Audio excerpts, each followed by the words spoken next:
ఇక ఇంకొక వార్త ఉంది, పంపించినావా అది నువ్వు నాకు వీడియో? ఇక ఇక్కడ ఒకటి చూడండి. ఒక్క ఫిర్యాదు విలువ 3,900 కోట్లు. క్రికెట్ ఆడే స్థలాన్ని కబ్జా చేస్తున్నారని హైడ్రాకు యువకుల కంప్లైంట్. రంగంలోకి టీం. అక్రమ నిర్మాణాల కూల్చివేత. 39 ఎకరాల ప్రభుత్వ స్థలాన్ని కాపాడిన హైడ్రా. అట్లే హఫీజ్పేట్ రాయదుర్గంలోని భూమికి విముక్తి. ఏపీ టీడీపీ ఎమ్మెల్యే వసంత కృష్ణ ప్రసాద్ వసంత హోమ్స్ నేలమట్టం అంటూ ఇగో వసంత హోమ్స్, ఈయన వసంత కృష్ణ ప్రసాద్ ఈ ఎమ్మెల్యే. మరి ఎవడు సంధించిండో ఎవడు సపోర్ట్ చేసిండో తెలియదు కానీ ఇగో ఇట్లుంటుంది వీళ్ళది. ఆంధ్రాది అయిపోయింది, ఇప్పుడు ఇక తెలంగాణ మీదకి వచ్చిర్రు. ఈయనే ఈ ఎమ్మెల్యే ఎవరో కాదు, ఇగో ఈయన ఒకసారి చూడండి.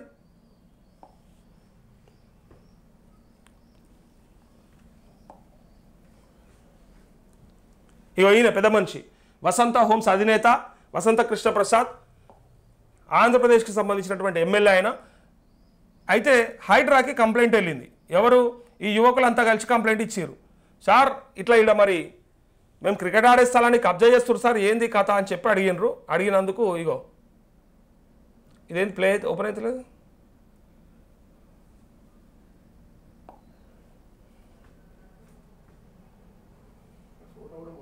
అదే ఇగో ఇది వసంత హౌజు.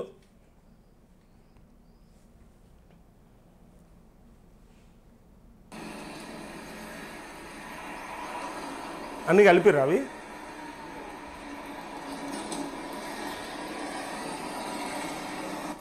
ఇగో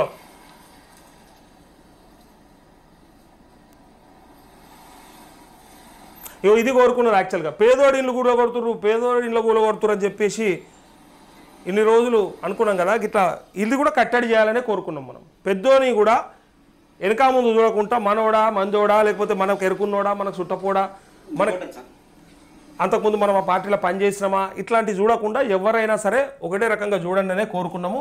ఇది ప్రజలకు అన్యాయం జరగకుండా ఉండడానికి. ఇది కూడా ఇక్కడ చూడండి 3,900 కోట్ల రూపాయలు దాని విలువ. మరి ఏం వట్టి మాట నా అదేమన్నా? ఒకసారి చూడండి.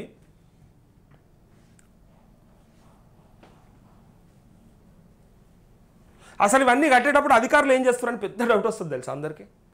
ఇది కూలగొట్టేటప్పుడు ఇలా కూలగొట్టిరని సరే చెప్తూ ఉన్నారు కానీ మరి కట్టేటప్పుడు అధికారులు ఏడవనుకున్నారు ఏడవైర్రు అని ప్రజలకు డౌట్ వస్తుంది.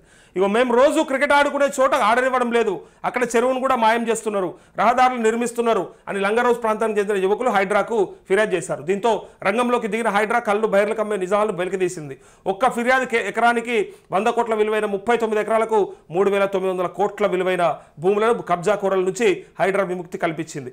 షేక్పేట మండలం రాయదుర్గం దర్గా దగ్గరలోని సర్వే నెంబర్ 5/2లో క్షేత్రస్థాయిలో హైడ్రా పరిశీలించింది. 39 ఎకరాల వరకు ప్రభుత్వ భూమిలో ఆక్రమణలు జరుగుతున్నట్టు నిర్ధారించిందంటూ అధికార పార్టీకి చెందిన ఎమ్మెల్యే. ఈయన ఏపీ అధికార పార్టీ టీడీపీ ఎమ్మెల్యే వసంత కృష్ణ ప్రసాద్కు సంబంధించిన వసంత హోమ్స్ కబ్జాలను హైడ్రా నేలమట్టం చేసింది. ప్రభుత్వ భూముల ఆక్రమణల శనివారం హైడ్రా తొలగించింది. ప్రభుత్వ భూములను ఆక్రమణలకు సంబంధించి వివిధ కోర్టుల్లో కేసులు ఉన్నప్పటికీ చుట్టూ ప్రహారీ నిర్మించి సీసీటీవీ కెమెరాలు ఏర్పాటు చేసి బడా నిర్మాణ సంస్థల ఆక్రమణలకు పాల్పడ్డాయి. షేర్లింగంపల్లి సర్కిల్ పరిధిలోని కొండాపూర్ అట్లే హఫీజ్పేట్ సర్వే నెంబర్ 79లో మొత్తం 39.2 ఎకరాలు ఉండగా ఇప్పటికే సగానికి పైగా నిర్మాణాలు జరిగాయి. సర్వే నెంబర్ 79 ప్రభుత్వ భూమి నిషేధిత భూ జాబితాగా రెవెన్యూ రికార్డులో నమోదైంది. అయితే ఆ సర్వే నెంబర్ 79/1గా సృష్టించి ప్రభుత్వ వ్యవస్థలను తప్పుదో పట్టించి వసంత హోమ్స్ సంస్థ అక్రమ నిర్మాణాలు చేపట్టింది. ఇప్పటికే 19 ఎకరాలను కాజేసి ఇల్లు నిర్మించి అమ్మేసి ఇంకా ఖాళీగా ఉన్న 20 ఎకరాల ప్రభుత్వ భూమితో ఆఫీస్తో పాటు పలు షెడ్లు ఏర్పాటు చేసి వివిధ సంస్థకు అద్దెకిచ్చింది.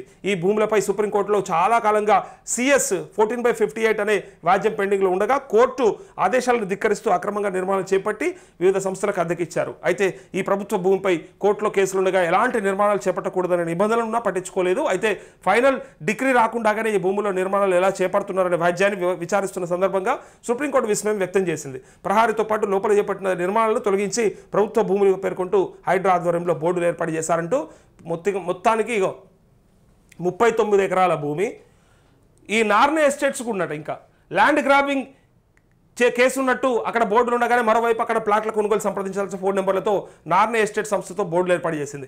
అనుమతి లేని లేఅవుట్తో రహదారులు నిర్మిస్తూ ఆక్రమణదారులు ప్లాట్ల అమ్మకాలు చేపట్టారు. అక్కడ చెరువును కూడా కబ్జా చేసిన నార్నే ఎస్టేట్ సంస్థ ప్లాట్ అమ్మకాలు చేస్తుంది. హఫీజ్పేట్ రాయదుర్గం ప్రాంతాల్లో ఆక్రమణలు తొలగించి ప్రభుత్వ భూములుగా పేర్కొంటూ హైడ్రా బోర్డులు పెట్టింది. ఆక్రమణదారులపై పోలీసు కేసు నమోదు చేయించిందంటూ నార్నే ఎస్టేట్స్ అంటే నార్నే ఎవరంటే నార్నే శ్రీనివాసరావు, నాకు తెలిసి ఆయన జూనియర్ NTRకు మామ, పిల్లనిచ్చిన మామ. అయితే ఆ పిల్లనిచ్చిన మామ నార్నే ఎస్టేట్స్ అనే సరే నార్నే సంస్థ ద్వారా ఇట్లా డెవలప్మెంట్స్ ఇన్ఫ్రాస్ట్రక్చర్ ఇవన్నీ చేస్తూ ఉంటాడు కదా, రియల్ ఎస్టేట్ ఇదంతా. సో ఆయన నాకు తెలిసి ఇటుపక్క ఈ వసంతకృష్ణ ఈ ఎమ్మెల్యే, ఇటుపక్క నార్నే శ్రీనివాసరావు, వీళ్ళిద్దరూ మరి ఆల్రెడీ ఇక్కడ నడుస్తూ ఉంది 39 ఎకరాల కనంగా కూడా ఇటు పక్క మళ్ళీ ప్లాట్ల అమ్మకానికి సంబంధించినటువంటి బోర్డు కనిపిస్తూ ఉంది. అంటే ప్రభుత్వ భూమిని ఎంత ఈజీగా కొల్లగొట్టే అవకాశం ఈ పెద్దవాళ్ళకి ఉంటుంది అనేది, ఈ పెద్దవాళ్ళకు ఉంటుంది అనేదే ఒక ప్రశ్న.